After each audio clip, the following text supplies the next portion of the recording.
life. So I want to invite you into a reflection and a little story in this center part of Amidah. If we think of Amidah as the prayer that invites us into our clearest and most urgent reality, then I want to invite you into a frame of what I would certainly think is our clearest and most urgent reality, which is the division that plagues our country, that plagues our world, that plagues our relationships, our neighborhoods, our families. It's everywhere. And this is a story about how to deal with that. So there were once two sets of friends, and they lived close together, but their homes were divided by a river. And these friends were dear friends, and over the years, they shared many memories together.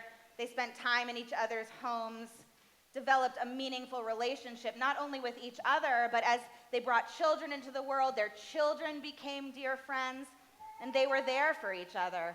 They were there to celebrate with each other in the simcha times, in the good times, and they were there to support each other in the not good times, in the difficult times. And when one needed something and the other had it, they would offer it to the other freely, because that's what friends do for each other. And they understood that their friendship was deep and it was valuable because it had endured for so long. Until one day, something happened. Nobody knew exactly what it was, but they began to bicker. One of them said something which rubbed the other one the wrong way, so the other one maybe offered a little bit of a jab back. It wasn't over anything very serious, but it was enough to spark a little bit of tension. And that little bit of tension began to grow until the hurts became deeper. They felt them more. And one began to hold a little bit of a grudge against the other. And the other began to really think of their own story and remembered it differently than their friend remembered it. And you know how this goes. Sooner rather than later, they found themselves not friends anymore. And not just that, but over the years that then came to pass, they started to think of each other not just not as friends, but actually as people they didn't like at all. And instead of just walking by each other and letting it go, they started to wish ill for the other. They wanted the other to feel bad for the hurt that they felt they had done to them. And it went on and on like this until one day, one of the sets of friends decided that they just couldn't take it anymore. And they hired a worker to come and build a wall around their property so that they would never have to encounter this other family again. They just simply didn't want to have to encounter them, feel them, sense them at all. So they brought in a worker. They explained the situation to the worker. The worker, because it was a pretty passionate situation for this family, got to hear the whole story.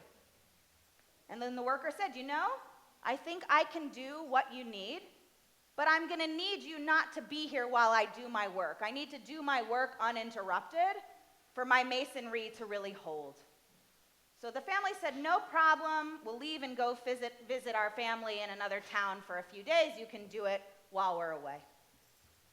And so the worker began to do his work. He brought in his bricks, his cement, all of the different things he needed. And he built an incredible structure. But what he built was not a wall, it was a bridge. A massive bridge that went from one side of the river, from the family's house, to the other side. And this, of course, was not met with any sort of happiness by the family once they returned.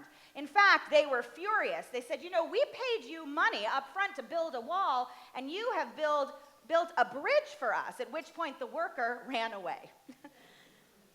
So the family went to find the worker to get their money back. And sure enough, as they walked right up to the border of where the bridge came onto their property, they saw their neighbors from the other side walking across the bridge with arms extended, hands open and out. And as the neighbors who had hoped to build the wall saw them, they were surprised. They didn't understand what was happening. And the other neighbors walking across the bridge gestured to them with an open hand, saying, "You know, we had no clue what you were building here, what was possibly going on. In fact, we hate to say it, but we had kind of hoped you were thinking of building a wall. But what we saw is that you built a bridge. You were trying to reconnect us to each other, to bring us back to each other as we once were. And if you're willing to do that, then we're willing to do the same for you." And they took each other's hands, and they walked across the bridge together and figured out a way to begin anew again. We all have choices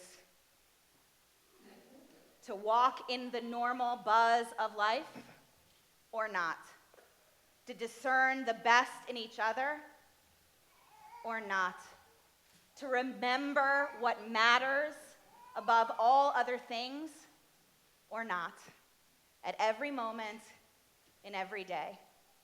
Every one of us can choose at any point in time to build a wall or to build a bridge. And our best hope is that in the relationships that matter most to us, in the communities in which we find ourselves, that we find ways to navigate above and over our differences and to build bridges that allow us to be together in community as one. May this be God's will.